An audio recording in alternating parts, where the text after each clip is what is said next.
Welcome to unique web school WordPress SEO course का third video में आपको स्वागत है। इस वीडियो के अंदर हम लोग क्या करेंगे, इस वीडियो के अंदर हम लोग रैंकमेथ जो एसईओ प्लगइन है इसको कैसे सेटअप करते हैं वो हम लोग इस वीडियो के अंदर देखने वाले हैं। ठीक है, तो चलिए वीडियो को स्टार्ट करते हैं और आपको दिखाते हैं कैसे रैंकमेथ एसईओ प्लगइन को सेटअप करते हैं। तो इसलिए हम लोग आ जाते हैं हमारा जो वेबसाइट है इसके अंदर। इस वेबसाइट से हम लोग ये जो वर्डप्रेस एसईओ कोर्स है इसको हम लोग स्टार्ट किया था। इसी वेबसाइट में हम लोग रैंकमेथ प्लगइन को भी सेटअप करने वाले हैं। ठीक है, तो सबसे पहले हम लोग जाते हैं हमारे डैशबोर्ड के अंदर। मैं ऑलरेडी रैंकमेथ प्लगइन को इंस्टॉल करके रखा हूँ, तो अगर आपका इंस्टॉल नहीं है तो आप लोग इंस्टॉल कर लीजिएगा। इंस्टॉल करने के लिए यहाँ पर प्लगइन सेक्शन में जाइए और प्लगइन सेक्शन में आने के बाद ये रहा हमारा रैंकमेथ। तो रैंकमेथ लिख कर आपको यहाँ पर ऐड न्यू में क्लिक करना और यहाँ पर आपको रैंकमेथ लिखकर सर्च करना, तो आपका जो रैंकमेथ एसईओ प्लगइन है वो यहाँ पर आ जाएगा। ठीक है, तो ये जो प्लगइन है इसको आप लोग इंस्टॉल एंड एक्टिवेट कर लीजिएगा। मैं ऑलरेडी इसको इंस्टॉल किया हूँ लेकिन इसको सेटअप नहीं किया हूँ ट्यूटोरियल बनाने के लिए, तो यहाँ पर मैं इसको आपको सेटअप करके आपको दिखाऊंगा कैसे इसको सेटअप करते हैं। ठीक है, तो इसलिए हम लोग यहाँ पर जाते हैं रैंकमेथ एसईओ प्लगइन का जो ऑप्शन है उसके अंदर। यहाँ पर देख सकते हो रैंकमेथ एसईओ। ठीक है, इसका डैशबोर्ड के अंदर हम लोग जाते हैं और इसका डैशबोर्ड के अंदर आने के बाद हम लोग यहाँ पर देख सकेंगे सेटअप विजेट सेटअप करने का ऑप्शन है। तो यहाँ पर हम लोग क्या करने वाले हैं, यहाँ पर सेटअप विजेट में क्लिक करते हैं। जैसे ही हम लोग सेटअप विजेट में क्लिक करेंगे यहाँ पर इस तरह का ऑप्शन आएगा यहाँ पर विजेट सेटअप करने का। तो आप लोग यहाँ पर इजी में कर सकते हो, यहाँ पर एडवांस में भी कर सकते हो। ठीक है, तो हम लोग यहाँ पर एडवांस में करेंगे, तो इसलिए यहाँ पर हम लोग एडवांस में रखते हैं और यहाँ पर स्टार्ट विजेट में क्लिक करते हैं। ठीक है, यहाँ पर स्टार्ट विजेट में क्लिक करने के बाद यहाँ पर यू न्यू रैंकमेथ तो क्लिक लर्न मोर। आप लोग यहाँ से रैंकमेथ के बारे में जान सकते हो। ठीक है, तो हम लोग यहाँ पर पर्सनल ब्लॉग यहाँ पर दिया हुआ है, तो हम लोग यहाँ पर कम्युनिटी और न्यूज़ साइट देते हैं क्योंकि हमारा जो ये वेबसाइट है ये news site related community website है, तो इसलिए हम लोग यहाँ पर कम्युनिटी और न्यूज़ साइट देते हैं। उसके बाद ऑर्गेनाइजेशन टाइप, यहाँ पर आपका जो टाइप है वो क्या है वो आप लोग यहाँ पर दे सकते हो। जैसे कि यहाँ पर मैं न्यूज़ मीडिया ऑर्गेनाइजेशन देता हूँ। ठीक है, उसके बाद आपका जो वेबसाइट का नेम है वो यहाँ पर आपको डालना है। ठीक है, तो मेरा जो वेबसाइट का नेम है मैं यहाँ पर डाल देता हूँ। ये हमारा वेबसाइट का नेम है, यहाँ पर मैंने डाल दिया है। ओके, उसके बाद यहाँ पर आप लोग देख सकते हो वेबसाइट ऑल्टरनेटिव नेम। आपका जो वेबसाइट है इसका अगर ऑल्टरनेटिव नेम है तो आप लोग यहाँ पर दे सकते हो। मेरा जो वेबसाइट है इसके अंदर कोई भी ऑल्टरनेटिव नेम नहीं है। उसके बाद अपलोड लोगो। ठीक है, तो यहाँ पर हम लोग एडिट लोगो में क्लिक करते हैं और हमारा जो लोगो है उसको अपलोड कर देते हैं। ये हमारा लोगो है, इसको हम लोग अपलोड कर देते हैं। अगर आपका अपलोडेड नहीं है तो यहाँ पर अपलोड बटन में क्लिक करके आप लोग अपलोड कर सकते हो। मैं यहाँ पर ऑलरेडी मेरा लोगो अपलोडेड है तो इसलिए इस लोगो को यहाँ पर मैं यूज़ करूँगा। ठीक है, तो यहाँ पर हमारा जो लोगो है वो आ चुका है। उसके बाद डिफ़ॉल्ट सोशल शेयर इमेज। ठीक है, तो यहाँ पर एक इमेज हम लोग अपलोड करने वाले हैं जिसमें कि अगर हमारा जो यूआरएल है वो किसी वेबसाइट में अगर शेयर होता है तो ये जो इमेज है ये यहाँ पर प्रीव्यू होकर यहाँ पर शो करेगा। ठीक है, तो इसलिए इस इमेज को मैं यहाँ पर अपलोड कर देता हूँ। यहाँ पर देख सकते हो मेरा ऑलमोस्ट अपलोड हो चुका है, यहाँ पर इमेज अपलोड हो चुका है। यूज़ दिस इमेज यहाँ पर क्लिक करता हूँ और ये हमारा इमेज मैंने यूज़ कर लिया है। ठीक है, उसके बाद सेव एंड कंटिन्यू बटन में क्लिक करना, तो आप लोग इसका जो नेक्स्ट स्टेप है उसके अंदर आ जाओगे। ठीक है, और यहाँ पर कनेक्ट योर रैंकमेथ अकाउंट। ठीक है, तो आपको यहाँ पर एक रैंकमेथ अकाउंट क्रिएट करना होगा और आपका जो रैंकमेथ अकाउंट है उसको कनेक्ट करना होगा। ठीक है, तो मैं यहाँ पर कनेक्ट करता हूँ। कनेक्ट रैंकमेथ अकाउंट यहाँ पर क्लिक करना और यहाँ पर हम लोग गूगल से लॉगिन करने वाले हैं और यहाँ पर आपका जो ईमेल एड्रेस है उसको सिलेक्ट कर देना। ठीक है, आपका ईमेल एड्रेस को सिलेक्ट करने के बाद यहाँ पर देख सकते हो इस तरह का ऑप्शन आएगा और यहाँ पर ओके एंड एक्टिव नाउ में क्लिक कर देना। तो यहाँ पर मैं ओके एंड एक्टिव नाउ में क्लिक कर देता हूँ।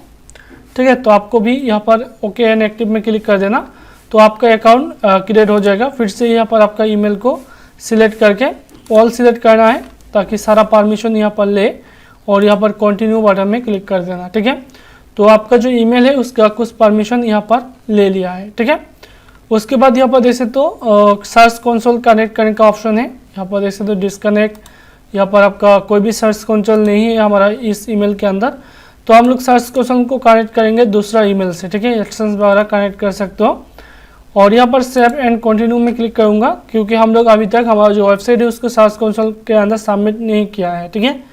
और यहाँ पर साइट मैप के अंदर ये जो साइट मैप है इसको इनेबल करना है, इंक्लूडिंग इमेज को भी यहाँ पर इनेबल करना।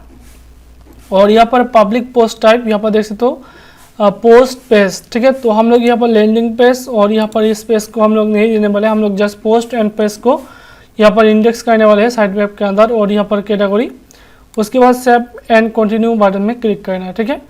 और यहाँ पर देख सकते हो ऑप्टिमाइज ऑप्शन है, तो यहाँ पर देख सकते हो इसको इनेबल कर देना। नो इंडेक्स इम्पैक्ट कैटेगरी, जो कैटेगरी के अंदर कुछ भी नहीं है, जो टैग और कैटेगरी के अंदर वो यहाँ पर इंडेक्स नहीं होगा, इसलिए यहाँ पर इसको टिक मार देना। और नो फॉलो एक्सटर्नल लिंक, इसको भी अगर आप लोग इनेबल करोगे तो नो फॉलो लिंक भी आपका इंडेक्स होगा। तो अभी के लिए इसको हम लोग छोड़ देते हैं और यहाँ पर सेव एंड कंटिन्यू बटन में क्लिक करते हैं, ठीक है। और यहाँ पर आप लोग देख सकते हो आपका जो वेबसाइट है वो रेडी हो चुका है। आप लोग एडवांस ऑप्शन में जा सकते हो, लेकिन एडवांस ऑप्शन में जाने की कोई ज़रूरत नहीं है, जस्ट आपको रिटर्न टू डैशबोर्ड के अंदर जाना है, ठीक है। तो अभी हम लोग यहाँ पर कुछ सेटअप करने वाले हैं, ये सारा चीज़ें हमारा आ चुका है। और अभी हम लोग यहाँ पर कुछ सेटअप करने वाले हैं, जैसे कि यहाँ पर हम लोग यहाँ पर ग्लोबल मेटा के अंदर सबसे पहले जाते हैं। और यहाँ पर देख सकते हो हम लोग यहाँ पर टाइटल और मेटा सेटिंग के अंदर है, यहाँ पर dashboard, content AI, analytics, general setting, ये सारा चीज़ सबसे पहले जनरल सेटिंग के अंदर जाते हैं। और एनालिटिक वगैरह यहाँ पर जाने की कोई ज़रूरत नहीं है, ये जस्ट आपको डाटा शो करेगा, ठीक है। यहाँ पर main setup general setting set है, यहाँ पर लिंक के अंदर हम लोग आ चुके हैं। और यहाँ पर इसको इनेबल कर देना, मैं जो इनेबल कर रहा हूँ उसी को आपको इनेबल कर लेना।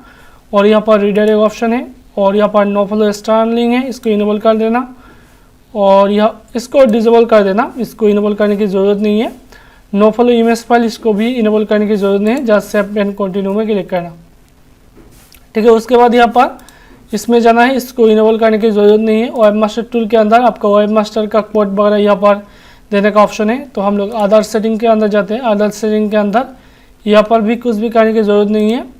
यहाँ पर एडिट robot.txt, तो इसको एडिट करने की ज़रूरत नहीं है। और htaccess फाइल, इसको भी एडिट करने की ज़रूरत नहीं है, ये सारा चीज़ें आपको करने ज़रूरत नहीं है। ब्लॉक सेक्शन के अंदर यहाँ पर देख सकते हो कंटेंट ऑफ टेबल, ओके, इस तरह का है, यही रहेगा। उसके बाद एनालिटिक के अंदर आपका गूगल एनालिटिक्स से कनेक्ट करना है और एनालिटिक जो सर्च कंसोल है उसको कनेक्ट करना है। ये सारा चीज़ हम लोग बाद में करेंगे क्योंकि हम लोग अभी तक हमारा जो वेबसाइट है उसको गूगल एनालिटिक के अंदर सबमिट नहीं की है। उसके बाद यहाँ पर देख सकते हो यहाँ पर एआई, कंटेंट एआई, इस तरह का है, इसमें कुछ भी करने की ज़रूरत नहीं है, जस्ट टैग और मेटा के अंदर आ जाइए। टैग और मेटा के अंदर, ग्लोबल मेटा के अंदर यहाँ पर रोबोटेड मेटा, इसको इंडेक्स करना और ये सारा चीज़। उसके बाद यहाँ पर टाइटल, पोस्ट टाइटल, ओके। उसके बाद ये इमेज हम लोग ऑलरेडी दिया है, ओके, यहाँ पर सारा कुछ सही है। उसके बाद लोकल एसईओ के अंदर आपका वेबसाइट का अल्टरनेटिव नेम, लोगो वगैरह, और यहाँ पर आपका जो ईमेल एड्रेस है वो यहाँ पर देना है। तो हमारा जो ईमेल एड्रेस है ये हम लोग यहाँ से डाल देते हैं इस ईमेल को, ओके। यहाँ पर मैंने ईमेल एड्रेस को डाल दिया है। उसके बाद यहाँ पर आपका जो एड्रेस है वो यहाँ पर देने का ऑप्शन है और यहाँ पर एड्रेस फॉर्मेट और यहाँ पर बिजनेस ये रहेगा। उसके बाद ओपनिंग, सारा ओपन है। उसके बाद फ़ोन नंबर वगैरह अगर देना चाहते हो तो दे सकते हो। प्राइस रेंज, यहाँ पर अबाउट अस पेज को यहाँ पर सिलेक्ट करना, तो हम लोग यहाँ पर अबाउट अस पेज को सिलेक्ट कर देते हैं। उसके बाद कॉन्टैक्ट अस पेज को सिलेक्ट कर देना, तो हम लोग कॉन्टैक्ट अस पेज को सिलेक्ट कर देते हैं। और यहाँ पर गूगल मैप एपीआई और यहाँ पर जियो, ओके, ये सारी चीज़ें देने की ज़रूरत नहीं है, जस्ट सेव एंड कंटिन्यू में क्लिक करना। उसके बाद यहाँ पर सोशल मेटा, यहाँ पर आपका फेसबुक पेज का यूआरएल, यहाँ पर आपका फेसबुक पेज का ऑथरशिप यहाँ पर देना है, एडमिन, ये सारा चीज़ अगर आप लोग देना चाहते हो दे सकते हो, ठीक है। तो अभी के लिए हमारा जो वेबसाइट है इसके अंदर कोई भी फेसबुक पेज नहीं है, तो ये हम लोग बाद में देने वाले हैं। उसके बाद जाते हैं होम पेज के अंदर। होम पेज हम लोग होम पेज कैसे सेटअप करते हैं इसके लिए मेरा एक डेडिकेटेड वीडियो है इस कोर्स के अंदर। यहाँ पर अगर आप लोग जाते हो तो ये अगर कोर्स के अंदर ओपन करते हो तो हमारा जो पहला ही वीडियो है होम पेज को कैसे एसईओ करते हैं, देख सकते हो होम पेज एसईओ, इस वीडियो को देख लीजिएगा। इस वीडियो को देखने के बाद आप लोग आपका जो वेबसाइट है उसका होम पेज का एसईओ कर सकते हो, ठीक है। तो अभी हम लोग जाते हैं पोस्ट फॉर्मेट के अंदर और यहाँ पर पोस्ट फॉर्मेट के अंदर इस तरह का देख सकते हो। यहाँ पर हम लोग क्या करने वाले हैं, पोस्ट फॉर्मेट के अंदर जस्ट पोस्ट का टाइटल यहाँ पर रहना चाहिए और डिस्क्रिप्शन। और यहाँ पर पोस्ट आर्काइव यहाँ पर इंडेक्स करते हैं और यहाँ पर सेव में क्लिक करते हैं, ठीक है। और कुछ भी करने की ज़रूरत नहीं है। और यहाँ पर जब हम लोग जाते हैं ऑथर के अंदर, ऑथर इंडेक्स नहीं होगा, ये डिसेबल यही रहेगा और ये नो इंडेक्स ओके जो है यही रहेगा, क्योंकि हम लोग ऑथर को यहाँ पर इंडेक्स नहीं करना चाहते हैं, ठीक है। और यहाँ पर हम लोग जाते हैं नेक्स्ट ऑप्शन में, इस ऑप्शन के अंदर, और यहाँ पर देख सकते हो डेट भी हमारा यहाँ पर डिसेबल है, तो इसको भी हम लोग डिसेबल ही रखते हैं क्योंकि हम लोग को ये इंडेक्स नहीं चाहिए, ठीक है। तो यही सारा चीज़ें हैं। उसके बाद पोस्ट टाइप के अंदर जाते हैं, पोस्ट को तो इंडेक्स करना ही होगा, तो यहाँ पर हम लोग क्या करने वाले, जस्ट टाइटल को रखते हैं, यहाँ पर जस्ट टाइटल।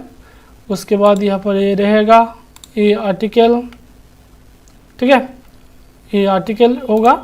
उसके बाद हेडिंग टाइटल ओके। उसके बाद ब्लॉग पोस्ट मेटा टैग यहाँ पर अगर देना चाहते हो तो इसको इनेबल करना और यहाँ पर इंडेक्स में क्लिक करना। और इस तरह का focus keyword, link suggestion title focus keyword, यहाँ पर टाइटल है, यहाँ पर कैटेगरी यही रहेगा। उसके बाद आपको यहाँ पर इसको इनेबल करना और जस्ट सेव में क्लिक कर देना, ठीक है। तो रैंक मैथ हमारा कुछ डिफ़ॉल्ट सेटअप करके रखा है, उसको हम लोग को छेड़ना नहीं है, ठीक है। उसके बाद जाते हैं पेज ऑप्शन के अंदर, इसमें भी हम लोग जस्ट पेज को देते हैं टाइटल को और यहाँ पर title heading okay article page Meta tag इसको इनेबल कर देना जस्ट, और इस तरह का ऑप्शन है और यहाँ पर जस्ट सेव में क्लिक कर देना तो ये सेव हो जाएगा, ठीक है। उसके बाद हम लोग जाते हैं यहाँ पर, तो इसमें कुछ भी करने की ज़रूरत नहीं है। उसके बाद लैंडिंग पेज, यहाँ पर देख सकते हो लैंडिंग पेज इस तरह का है, तो लैंडिंग पेज को भी हम लोग को यहाँ पर छेड़ना नहीं है। और यहाँ पर लैंडिंग पेज इस तरह का पेज आपका नहीं आएगा, अगर आप लोग मैं जो थीम यूज़ कर रहा हूँ इस तरह का थीम यूज़ कर रहे हो तो ये आएगा, ठीक है। उसके बाद हम लोग जाते हैं कैटेगरी ऑप्शन के अंदर, कैटेगरी ऑप्शन के अंदर just category okay category okay. उसके बाद कैटेगरी रोबोट मेटा टैग ये इंडेक्स है, इंडेक्स ही रहेगा। उसके बाद यहाँ पर सेव में क्लिक करना, ठीक है, सेव हो जाएगा। उसके बाद यहाँ पर टैग के अंदर जाना है और टैग को भी हम लोग इंडेक्स करने वाले हैं। यहाँ पर टैग नो इंडेक्स है तो इसको हम लोग इंडेक्स करेंगे और यहाँ पर सेव में क्लिक करेंगे, ठीक है। तो ये ऑप्शन हमारा हो गया है। अभी हम लोग जाते हैं साइड मैप सेटिंग के अंदर। साइड मैप सेटिंग के अंदर जाने के बाद यहाँ पर पार लिंक 200 यहाँ पर दिया हुआ है, यही रहेगा। उसके बाद इमेज, उसके बाद इंक्लूडिंग फीचर इमेज इसको भी इनेबल कर देना ताकि आपका जो फीचर इमेज है वो भी आपका गूगल में इंडेक्स हो। उसके बाद सेव में क्लिक करना, ठीक है। उसके बाद हम लोग नेक्स्ट ऑप्शन में जाते हैं side map HTML side map. तो यहाँ पर देख सकते हैं HTML साइड मैप शॉर्टकट वगैरह, तो ये अगर चाहते हो HTML साइड मैप आपका साइट के अंदर ऐड करना तो ऐड कर सकते हो, ठीक है। पोस्ट के अंदर जाते हैं और ये इंक्लूडिंग है। उसके बाद पेज के अंदर जाते हैं, ये भी है। यहाँ पर जाते हैं, यहाँ पर लैंडिंग पेज ओके इसको ऑफ कर दे हैं। तो लैंडिंग पेज वगैरह को हम लोग साइट मैप के अंदर ऐड नहीं करने वाले, ठीक है। कैटेगरी को भी यहाँ पर है, इसको भी इनेबल कर देना, इंक्लूडिंग इम्पैक्ट कैटेगरी, ठीक है। तो इसको हम लोग अनचेक कर देते हैं, ठीक है। और यहाँ पर टैग के अंदर जाते हैं, टैग को भी हम लोग इंडेक्स करने वाले हैं और यहाँ पर टिक मार्क देकर सेव में क्लिक कर देना, ठीक है। तो हमारा जो टैग वगैरह है वो भी हमारा साइट मैप के अंदर रहेगा। ये सारा चीज़ हो चुका है। उसके बाद इंडेक्स इंस्टेंट इंडेक्स यहाँ पर अगर क्लिक करते हैं, इंस्टेंट इंडेक्स के अंदर यहाँ पर जो भी आपका पोस्ट इंडेक्स नहीं हुआ है उसको यहाँ पर URL देकर सबमिट में अगर क्लिक करोगे तो वो इंस्टेंट इंडेक्स होगा, ठीक है। ये फीचर हम लोग आपको बाद में देखेंगे। और यहाँ पर SEO एनालिटिक्स के अंदर अगर हम लोग जाते हैं तो आपका जो SEO स्कोर है वो यहाँ पर आप लोग चेक कर सकते हैं। स्टार्ट SEO एनालिटिक्स में क्लिक करते हैं और यहाँ पर हमारा जो SEO स्कोर है वो यहाँ पर बता देगा, ठीक है। तो हम लोग 100 से हम लोग यहाँ पर 75 SEO स्कोर अचीव किया है। आप लोग यहाँ पर देख सकते हो 75 हम लोग को अचीव किया है। और वार्निंग और यहाँ पर फेल टेस्ट जो है वो यहाँ पर आप लोग देख सकते हो, जैसे कि यहाँ पर हम लोग अगर ऑल है, यहाँ पर पास टेस्ट वार्निंग के अंदर अगर हम लोग जाते हैं तो इसको ऑटोमेटिक अपडेट करने के लिए बोल रहा है, तो इसको हम लोग ऑटोमेटिक अपडेट में क्लिक कर देते हैं तो ये ऑटोमेटिक अपडेट हो जाएगा। उसके बाद साइट टैगलाइन इसको फिक्स करना है, हाउ टू फिक्स। उसके बाद यहाँ पर रिस्पॉन्स टाइम इसको भी आपको फिक्स करना है, ठीक है। तो हम लोग साइट टैगलाइन डाल देते हैं। यहाँ पर हम लोग जनरल सेटिंग के अंदर जाते हैं, यहाँ पर सेटिंग से जनरल सेटिंग के अंदर जाना और यहाँ पर हमारा जो साइट टैग है वो यहाँ पर नहीं है, ठीक है। तो हम लोग हमारा जो साइट टैग है वो यहाँ पर डालेंगे। यहाँ पर ये हम लोग साइट टैग को यहाँ पर डाल देते हैं, ये हमारा साइट टैग है। तो अभी हम लोग इसको सेव में क्लिक करते हैं, ठीक है। तो हम लोग यहाँ पर साइट टैग भी डाल दिया है और यहाँ पर आपको रिस्पॉन्ड टाइम, आपका जो वेबसाइट है उसका स्पीड इंक्रीज करना होगा। कैसे वेबसाइट के स्पीड इंक्रीज करते हैं इसके लिए मैं डेडिकेटेड वीडियो बनाऊंगा, क्योंकि स्पीड करने का भी एसईओ का ही पार्ट है। अगर आपका वेबसाइट का स्पीड अच्छा नहीं है तो आपका वेबसाइट गूगल में इंडेक्स होने में प्रॉब्लम हो सकता है, ठीक है। ये वार्निंग है, ठीक है। तो ये सारी चीज़ें हम लोग करेंगे, इंक्रीज करेंगे हमारा जो वेबसाइट है उसका स्पीड। उसके बाद फेल टेस्ट के अंदर यहाँ पर देख सकते हो हेडिंग के अंदर no heading one tag find home page, तो हमारा हेडिंग वगैरह होम पेज के अंदर नहीं है। इमेज और अल्टर टैग होम पेज के अंदर ये सारा चीज़ें नहीं है। फोकस कीवर्ड नहीं है और यहाँ पर post title missing focus keyword, ये सारा चीज़ें हैं। और यहाँ पर ओपन ग्राफ और यहाँ पर देख सकते हो जावास्क्रिप्ट को भी हम लोगों को यहाँ पर मिनीफाई करने के लिए बोल रहे हैं, ठीक है। तो ये सारा चीज़ हम लोग बाद में फिक्स करने वाले हैं। अभी हम लोग इसको अगर रिलोड करेंगे, यहाँ पर 75 हमारा एसईओ स्कोर है, अच्छा है।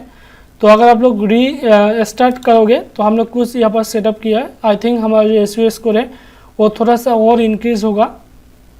ओके, यहाँ पर हम लोग हमारा जो एसईओ स्कोर है वो यहाँ पर 80 कर दिया है। आप लोग यहाँ पर देख सकते हो एसईओ स्कोर हम लोग 80 कर दिया है। इसको और भी हम लोग इंक्रीज करने वाले हैं। हमारा जो वेबसाइट की स्पीड है उसको इंक्रीज करना है। अगर हमारा जो वेबसाइट की स्पीड है वो इंक्रीज होता है तो यहाँ पर 90% हमारा जो स्कोर है एसईओ स्कोर है वो यहाँ पर दिखाएगा, ठीक है। तो वो हम लोग बाद में करेंगे। तो यही थे कुछ बेसिक सेटअप रैंकमैथ एसईओ प्लगइन का। मैं आपको जैसे दिखाया हूँ इस तरह का अगर आप लोग रैंकमैथ प्लगइन को सेटअप करोगे तो ये बेस्ट सेटिंग आपका होगा और आप लोग जल्दी गूगल में रैंक कर सकते हैं। आपका जो आर्टिकल है वो आर्टिकल गूगल में जल्दी रैंक होगा, ठीक है। आई होप इस वीडियो आपको अच्छा लगा है। अगर अच्छा लगा है तो लाइक कीजिए, शेयर कीजिए, कमेंट कीजिए और हमारा जो unique web school YouTube channel है इसको सब्सक्राइब करके हमारे साथ बने रहिए। थैंक्स।